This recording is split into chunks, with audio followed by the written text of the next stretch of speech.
والحبیب صلی اللہ تعالیٰ علی محمد صلی اللہ علیہ وآلہ وسلم۔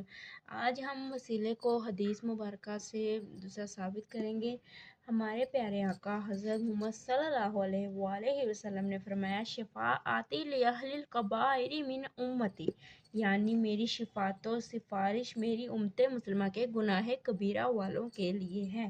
اس حدیث سے ثابت ہوتا ہے کہ حضور اکرم صلی اللہ علیہ وسلم، ہمارے پیارے آقا صلی اللہ علیہ وآلہ وسلم کی شفاعت صرف اور صرف پرہیزگاروں کے لیے نہیں بلکہ تمام امت مسلمہ کے لیے ہے۔ تو ایک دفعہ حضور اکرم صلی اللہ علیہ وسلم نے ارشاد فرمایا صحابہ سے کہ تمہیں کیا لگتا ہے کہ جو میری دوسرا شفاعت و سفارش ہے وہ صرف اور صرف پرہیزگاروں کے لیے ہے؟ تو ایسا نہیں ہے، میری شفاعت و سفارش امت مسلمہ کے تمام گناہ گاروں کے لیے بھی ہے۔ تو اس پر سیدنا اعلیٰ حضرت نے فرمایا، ایک میرا ہی امت پہ دعویٰ نہیں، شاہ کی ساری امت پہ